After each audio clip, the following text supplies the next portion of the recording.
മലപ്പുറം കോഡൂരിൽ തീപിടുത്തം. കോഡൂർ പഞ്ചായത്ത് മാലിന്യ സംഭരണ കേന്ദ്രത്തിലാണ് തീപിടുത്തമുണ്ടായത്. സ്വാലിഹ വിവരങ്ങളുമായി ചേരുന്നുണ്ട്. സ്വാലിഹ, നിലവിലെ അവിടുത്തെ സാഹചര്യം എങ്ങനെയാണ്? തീ നിയന്ത്രണ വിധേയമായോ?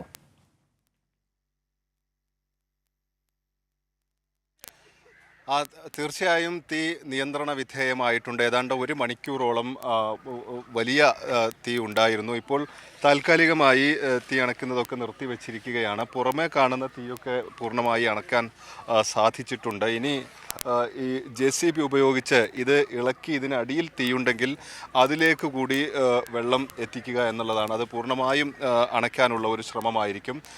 അതിനായി കാത്തു നിൽക്കുകയാണ് ഇപ്പോൾ.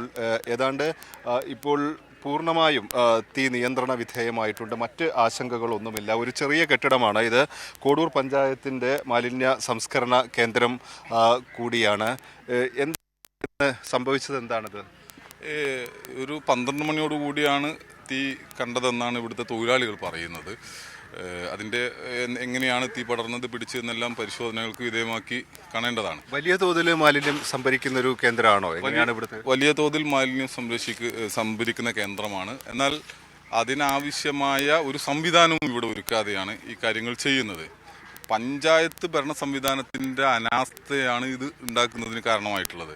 ഇതിനാവശ്യമായ ഒരു സുരക്ഷിത സംവിധാനങ്ങൾ ഇവിടെ ഇല്ല. ഇതിനൊരു ചുറ്റുമതിലില്ല. ഇവിടെ ഒരു CCTV ഉൾപ്പെടെയുള്ള സംവിധാനങ്ങളില്ല. ഇവിടുത്തെ തൊഴിലാളികളുടെ ജീവൻ കൂടി അപകടത്തിലായിക്കൊണ്ടാണ് ഈ സ്ഥാപനം, ഈ ചുറ്റുഭാഗത്തെ മനുഷ്യരുടെ ജീവൻ കൂടി അപകടത്തിലായിക്കൊണ്ടാണ് ഈ സംവിധാനം ഇവിടെ പ്രവർത്തിച്ചുകൊണ്ടിരിക്കുന്നത്. നമുക്കിപ്പോൾ തൊട്ടടുത്ത ഒക്കെ നമ്മുടെ ജില്ലയിൽ തന്നെ പെരിന്തൽമണ്ണയിലൊക്കെ കണ്ടാൽ ദൈനംദിനം ഇത് പൂർണ്ണമായും നീക്കം ചെയ്യുന്നതൊക്കെ സാഹചര്യങ്ങളുണ്ട്. അങ്ങനെയൊന്നും ഇവിടെ ഇല്ലേ? ഇവിടെ കുറേ കാലം കെട്ടിക്കിടന്നാണ് ഇവിടുത്തെ മാലിന്യങ്ങൾ നീക്കം ചെയ്യപ്പെടുന്നത് എന്നുള്ള പ്രശ്നമുണ്ട്. ഇവിടെ ആദ്യമായിട്ടല്ല, മുമ്പുണ്ടായിട്ടുള്ള ഒരു പ്രശ്നം, ഇത് പുഴയോട് ചേർന്നാണ് ഇത് കിടക്കുന്നത്. ഈ സംഭരണ കേന്ദ്രമുള്ളത് പുഴയോട് ചേർന്നാണ്. അപ്പോൾ പുഴയോട് ചേർന്ന് പ്രവർത്തിക്കുന്ന എല്ലാ വർഷവും വെള്ളം കയറും. ആ വെള്ളം കയറുന്ന സമയത്തെല്ലാം മാലിന്യം അതിൻ്റെ കൂട്ടത്തിൽ വലിയ തോതിൽ വലിയ അളവിൽ പുഴയിലേക്ക് ഒലിച്ചു പോകും. ഇതെല്ലാം പ്രശ്നമാണ്. ഇതെല്ലാം പഞ്ചായത്ത് ഭരണ സംവിധാനത്തിൻ്റെ മുമ്പിൽ പല ഘട്ടങ്ങളിൽ ഉന്നയിക്കപ്പെട്ടിട്ടും ഒരു പരിഹാരവും കാണാതെ കടുത്ത അലംഭാവം, പഞ്ചായത്ത് ഭരണ സംവിധാനം എടുത്ത കടുത്ത അലംഭാവമാണ് ഇന്നിവിടെ ഇതുപോലുള്ളൊരു അപകടം ഉണ്ടാക്കിയിട്ടുള്ളത്. ഇപ്പോൾ തീ ഏതാണ്ട് പൂർണ്ണമായി നിയന്ത്രണ വിധേയമായിട്ടുണ്ട്. ഈ നാട്ടുകാർക്ക് നേരത്തെ തന്നെ ഈ ഒരു സംസ്കരണ കേന്ദ്രവുമായി ബന്ധപ്പെട്ട് വലിയ ആശങ്കകൾ ഉണ്ടായിരുന്നു. എങ്ങനെയായിരിക്കും ഇനി ഈ തുടർ ദിവസങ്ങളിൽ ഇതിൻ്റെ പ്രവർത്തനത്തിലുള്ള സജ്ജീകരണങ്ങൾ? ഇത് കൂടുതൽ മതിയായ സുരക്ഷാ സംവിധാനത്തോടു കൂടി സൗകര്യത്തോടു കൂടി ഇത് പ്രവർത്തിക്കണം. മാലിന്യ സംഭരണം കൃത്യമായി നടക്കണം. ഇവിടുത്തെ ഹരിതകർമ്മ സേനാംഗങ്ങൾ എന്ന് പറയുന്നത് വളരെ ആത്മാർത്ഥതയോടു കൂടിയിട്ട് ജോലിയെടുക്കുന്ന ആളുകളാണ്. അവർ ആ പ്രവർത്തനം തുടരണം. എന്നാൽ അവർക്കിത് സംസ്കരിക്കുന്നതിനാവശ്യമായ സൗകര്യം ഒരുക്കി കൊടുക്കേണ്ടത് പഞ്ചായത്താണ്. അതിന് സംസ്ഥാന ഗവൺമെൻറ് ഉൾപ്പെടെ നൽകിയിട്ടുള്ള ഫണ്ടുകൾ ഉൾപ്പെടെ ഫലപ്രദമായി വിനിയോഗിക്കാത്തതിൻ്റെ ഭാഗമായി സംഭവിച്ച അപകടമാണ് ഇതുള്ളത്, ഇന്നിവിടെ സംഭവിച്ചിട്ടുള്ളത്. തീർച്ചയായും ഈ പഞ്ചായത്ത് അധികൃതർക്കെതിരെ വലിയ ആക്ഷേപം ഇതുമായി ബന്ധപ്പെട്ട് ഉയരുന്നുണ്ട്. സ്വാഭാവികമായും ആവശ്യത്തിനുള്ള മുൻകരുതൽ പഞ്ചായത്ത് എടുത്തിരുന്നില്ല എന്നാണ് നമുക്ക് മനസ്സിലാക്കാൻ കഴിയുന്നത്.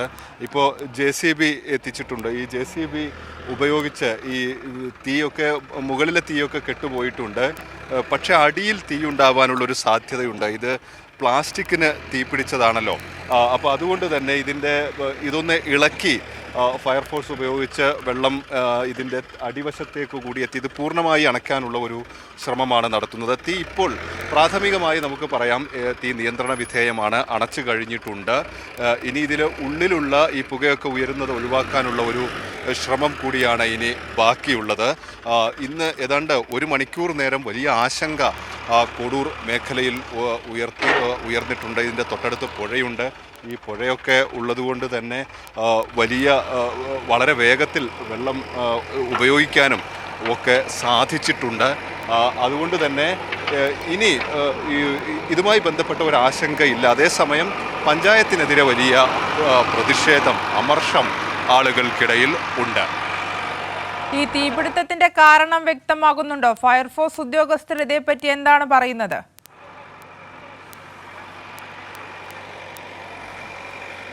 തീർച്ചയായും അത്തരം കാര്യങ്ങളിലേക്ക് എന്താണ് ഈ തീപിടുത്തത്തിനുണ്ടായ ഒരു കാരണം എന്നത് സംബന്ധിച്ച ഒരു വ്യക്തത ഇപ്പോഴും ആയിട്ടില്ല. പുറത്തു നിന്നാണ് ഇത് നമുക്ക് കാണാം, ഒരു ചെറിയ കെട്ടിടമാണ്. ഇതിൻ്റെ പുറത്ത് നിന്നാണ് തീ കത്തിയത് എന്നാണ് പറയുന്നത്. ഈ സമയത്ത് ഹരിതകർമ്മസേനയെ അംഗങ്ങളൊക്കെ ഇവിടെ ഉണ്ടായിരുന്നു. അവർ പെട്ടെന്ന് പുറത്തേക്ക് ഇറങ്ങുകയും ചെയ്തു. അതോടെ വലിയൊരു ആശ്വാസം. അവരാണ് ഈ കാര്യങ്ങളെല്ലാം അറിയിക്കുകയൊക്കെ ചെയ്യുന്നത്, പുറത്തറിയിക്കുകയൊക്കെ ചെയ്യുന്നത്. ഈ ഷെഡിൻ്റെ മുകൾ ഭാഗത്ത് മുട്ടി നിൽക്കുന്ന അത്രയും പ്ലാസ്റ്റിക് മാലിന്യം ഉണ്ടായിരുന്നു. അതുകൊണ്ട് തന്നെ ഷോർട്ട് സർക്യൂട്ടോ മറ്റോ ഒക്കെ ഉണ്ടാവാനുള്ള ഒരു സാധ്യത തള്ളിക്കളയുന്നില്ല. വലിയ ചൂട് കൂടിയതൊക്കെ ഉയർന്നതൊക്കെ ഈ തീപിടുത്തത്തിനൊരു കാരണമായേക്കാമെന്നാണ് കരുതുന്നത്. പക്ഷേ ശാസ്ത്രീയമായി അല്ലെങ്കിൽ ഔദ്യോഗികമായി എന്താണ് തീപിടുത്തത്തിന് കാരണം എന്നത് ഇതുവരെ വ്യക്തമായിട്ടില്ല. അത് ഈ തീ പൂർണ്ണമായി അണച്ചതിന് ശേഷം അതിലേക്കൊക്കെ കടക്കും.